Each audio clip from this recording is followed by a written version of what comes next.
Un gran debate que se da en la sociedad tiene que ver con la baja la imputabilidad. Vamos a hablar con Rodrigo Bonzo, abogado penalista, para ver qué va a pasar esta semana con este proyecto de ley. ¿Cómo estás, Rodrigo? Hola Santiago, gracias.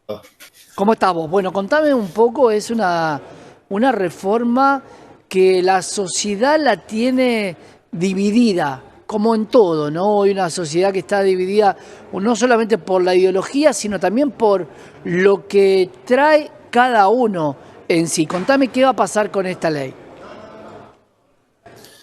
Bueno, lo que se anuncia es un envío de proyecto de ley que todavía no lo hemos podido ver en detalle, solamente hemos tenido algunos títulos por parte de algunos miembros, entre ellos Patricia Bush y algunos voceros. Lo que sabemos hasta ahora es que el gobierno está decidido en dar la baja de la edad de imputabilidad, ¿no? Lo que hoy llamamos la edad de imputabilidad, que hoy hay una ley muy vieja que data del año 1980, es decir, de la Ujú. dictadura, que es la 2227, que establece la edad de imputabilidad en 18. La idea Perdóname, del porque se cortó gobierno un poco, Rodrigo. Te pido, ¿cuánto es hoy la edad para ser imputable? hoy es de 16 años con esta ley muy vieja del año 1980. O bien es una deuda pendiente de política como del Estado en sí, como muchos otros temas, como en temas laborales, como tributarios, donde la política siempre le escapa al tema, por como bien vos decías, división, esta grieta que se arma, de un lado diciendo, obviamente, con sus razones, ¿no? Que los menores deberían ser juzgados por la edad, pero bueno, la discusión real darla, el Congreso se tiene que debatir y hay temas muy importantes, por ejemplo, no hay que debatir tanto la edad, porque hoy se debate si 14, 13, si 12 como en Brasil, sino cómo se va a aplicar, ¿no?, esta nueva ley, porque sabemos que las penas no pueden ser las mismas para los menores de edad que para un mayor. Eso porque Argentina ha adherido a convenios internacionales, no le permite aplicar las mismas penas, e incluso no es algo beneficioso, porque ¿cuál es la idea de este régimen penal juvenil? Es justamente acertar, ¿no?, al menor que no pierda sus derechos civiles. Yo he leído algunos proyectos de ley que se anteriormente, no este que envió el gobierno, que ya no está disponible. Y en los otros proyectos se habla, ¿no?, de toda esta situación donde el menor debe ser, o sea, mantiene civiles y políticos, en este caso puede votar, por ejemplo, a los 16 años, no se limita en ese sentido, e incluso seguir con el tema de los estudios, no tanto como un castigo, como se intenta instalar un sector de la política, ¿no? Ahora, la gran pregunta es con qué cuenta de estructura la Argentina y a dónde iría este reo menor de edad de 14, 13 años. ¿Habría que hacer nuevas cárceles o cuál es la idea de la reforma de estos jóvenes?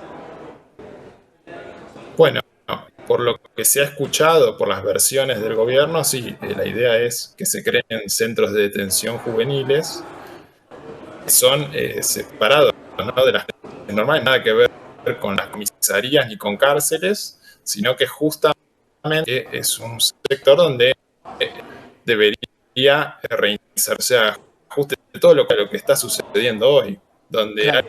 alguien tanto, un menor que ingresa en el sistema carcelario, por así decirlo, en los centros de detenciones, termina aprendiendo a delinquir más que reinsertándose en la sociedad. Entonces, es un lindo debate que la política nos debe dar. O sea, ya hace años que se viene hablando de esto. O sea, hace más de 10 años ya estaba el tema en agenda y ahora durante el gobierno de Macri se volvió a impulsar. Se había impulsado un proyecto a 15 años. Ahora nuevamente hablan de 14. 12 años, pero en sí no es la edad, sino es el sistema en su todo. Porque hoy, con el régimen actual, se le da mucha discrecionalidad a los jueces aplicar, como la ley esta que yo comentaba antes, consta de 10 artículos únicamente, se le da mucha discrecionalidad a los jueces y hoy menores que cometen delitos, como hemos visto el tema del playero en Rosario, que el menor queda en un lugar donde no se sabe bien qué hacer, porque es inimputable, claro, pero a veces no lo pueden liberar a la calle, entonces queda todo en un lío.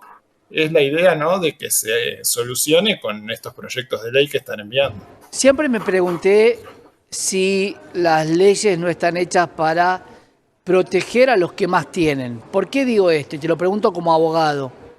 ¿Cuántos chicos menores de edad que delinquen prácticamente no tienen nada? Desde que nacen. No tienen padres, no tienen un lugar donde vivir, no se bañan todos los días con agua caliente. ¿Cuántos? ¿Y cuán severa es la pena si el porcentaje es totalmente alto? El problema es de la sociedad, del Estado, no es un problema tanto de ellos. ¿Tenés esa estadística? Siempre me lo pregunté. No, la verdad no tengo estadísticas exactas. Sé que en lo que es régimen penal juvenil siempre se ha hablado que son menos de un 10% de los casos totales, ¿no? O sea que no es un régimen que represente una gran cantidad de temas penales.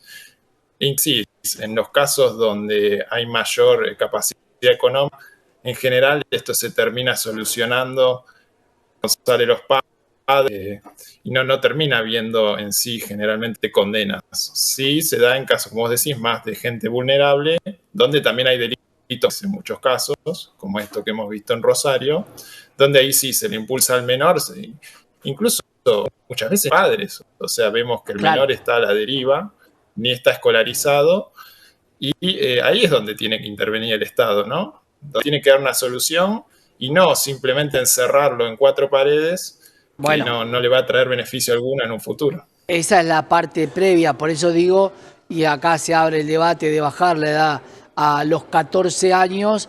Cuando uno escucha 14 años y piensa en un delincuente, un nene que hace robo piraña o que tiene un arma y termina matando, también tiene que pensar en sus hijos que tienen 14 años y que por supuesto están totalmente alejados de todo eso gracias a las posibilidades que tuvieron en la vida. Me parece que también hoy, como vos decís, condenar a chicos a la nada misma, porque no va a haber ninguna forma de reformarlo, porque estructuralmente hoy no hay nada. Rodrigo, nada, tendrías que construir con una obra pública frenada, con cárceles que van a ser privadas porque nadie las va a hacer. ¿Es una solución? No, y además, otro tema más, el tema de las provincias, pues muchas veces estas obras y el régimen va a quedar a cargo de las provincias. Entonces, ¿qué va a pasar en el interior de la provincia de Buenos Aires, a diferencia de en Cava, y se van a dar muchas desigualdades? Que si bien se debe hacer una reforma, bueno, habrá que ver cómo se instala esa reforma, incluso pueden poner plazos, ¿no?, en la ley de cómo ir aplicándola, porque es como vos decís, hoy la infraestructura en sí no está ni siquiera para los 16 años, incluso es deficitario el sistema y es muy malo hoy como se está aplicando. Por eso decimos, claro, no es solo una cuestión de debatir la edad. Siempre recuerdo cuando se dio el debate de los motochorros, que toda persona que ande de a 2 en una moto no pueda transitar. Es algo para evitar el robo de motos, los sicarios. Claro, pero por el otro lado hay que pensar en aquel padre que lleva a su hijo al colegio en una moto porque es el único medio de transporte que tiene. ¿Cómo se mide la justicia en ese caso? Porque prohibir para que no haya motochorros está buenísimo, pero estás dejando afuera un montón de gente que lo necesita. Bueno, no, en ese caso yo no lo veo aplicable en ese tema de la moto por diversas cuestiones. Por eso volviendo al tema penal juvenil, la realidad es que hay que hacer un cambio. O sea, lo decimos tanto en el régimen penal juvenil, como lo hablamos en temas laborales, como en temas tributarios. O sea, hay muchos temas que están pendientes, pero bueno, se le puede ir dando un plazo, ¿no? Incluso para las provincias, porque va a ser un tema a aplicar por las provincias, como te comentaba recién. Rodrigo, si nos comparamos con el Entonces, mundo, que nos gusta mucho a los argentinos compararnos con el mundo, ¿qué pasa en el resto del mundo, en nuestros países limítrofes? ¿Cuál es la edad? ¿Cuáles son las estructuras que tienen para reformar a estos jóvenes? Bueno, en el caso de la edad, una de las excusas, ¿no?, del gobierno en bajar la edad de imputabilidad es justamente compararse con países de la región, donde por ejemplo en Brasil hoy la edad es de 12 años, en Uruguay creo que es 13, por eso acá también se está hablando de llevarla a 14, incluso 13 años. Claro. Pero te comentaba recién, no es la edad en sí el problema, sino todo lo que viene, lo que abarca detrás de eso, ¿no? Y el sistema de, va a haber se van a cumplir las garantías para los chicos que van a someterse a ese proceso, va a haber un abogado defensor del niño, porque el defensor del pueblo vemos que no está designado hace cuánto, 15 años. Entonces, no es solamente la ley, puede ser muy buena, pero después hay que ver cómo se aplica y que, como comentábamos antes, ¿no?, lo que es el tema de la privación de la libertad, por así decirlo, siempre se da en el caso de menores, es el caso de última ratio, es decir, es lo último que se aplica en sí. El juez trata de por sí de no aplicar la privación de la libertad en menores, salvo en estos casos de delitos graves o gravísimos, donde puede haber un homicidio o otra situación de esta magnitud. Sin duda, Rodrigo, vamos a seguir hablando de esto, un gran debate de la sociedad, y creo que lo que tiene que ver con su entorno ambiental es muy importante para entender que ese chico de 12 años es de una manera en un lugar y es de otra manera en otro. Gracias, como siempre, Rodrigo. Gracias por el contacto. Un gran abrazo. Vamos